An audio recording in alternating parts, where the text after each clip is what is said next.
Hello, everyone. Today is Thursday, February 11th. Our attendance question of today, which I just want you to think independently. Are you an early bird or just a night owl? Today's agenda is our attendance question, but you've already gotten it done, so hooray. Next up is Today in Texas History. Then following is the warm-up questions and our Tell-Pass text analysis, which is going to be covering the Civil War soldiers' experience. Quick announcement is that did you know that progress reports are out this Friday? So if you tried out for track early this week, you might want to see if your grades are in. And they are like you can get into track or any of your athletics. So it's a great time to just take a moment to see if all of your assignments are due and just rehash anything to keep your grades up. Yep. I'm going to move on. Today in Texas history is the first railroad in Texas is chartered February 11th, 1850.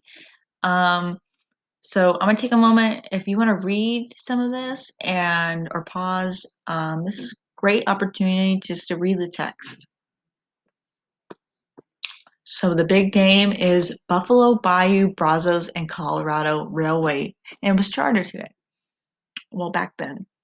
BB, B, and C was the first railroad to operate in the state and the first component of the present Southern Pacific to open for service.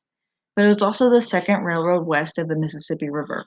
So if we remember that railroad was significant for trade, transportation, and communication back then. Kind of still is today. So one guy that is credited for it and was a member of the charter is General Sidney Sherman, and the first locomotive was named after him in 1852. So this first railroad was a part of the Southern Pacific, and transcontinental is our big word to remember, and it was part of the Sunset Route between New Orleans and Los Angeles. So I want you to look to your left and see the Sunset Route. Kind of connects through San Antonio.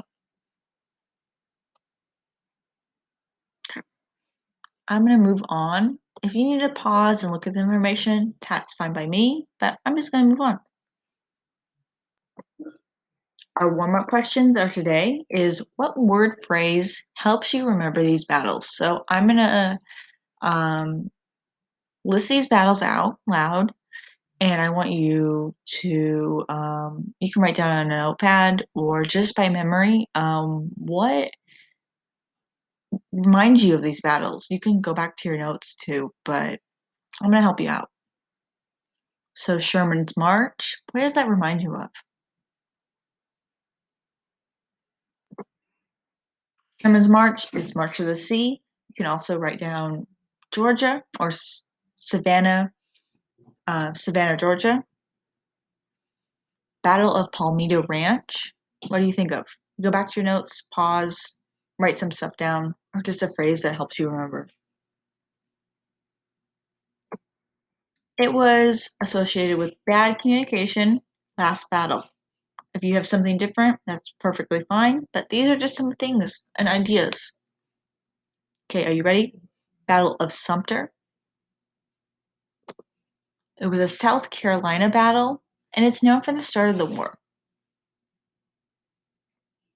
Okay, Battle of Gettysburg. So just write something down that'll help you remember. It was the deadliest battle, but also a turning point for the war. Appomattox Courthouse is a very important one to remember. So how can you remember it?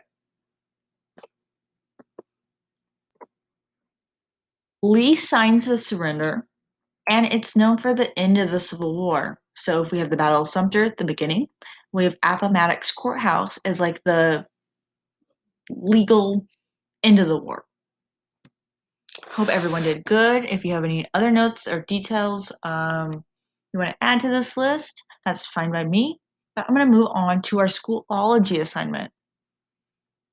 which is Life as a Civil War Soldier. So first, before you even begin, read the questions. Read them out and just remember what they are because they'll help you while you're reading. So before you even start reading, just kind of skim over it. So what are the first things what first words that you even notice? Is it log cabins? Is it the word wife? Is it hardtack? Is it even roasted acorns and chicory or surgeons? Just things that you even pick up. And then I want you to read paragraph by paragraph. And I want you to take your time. And if you have any questions, let me or Mr. Ritchie know.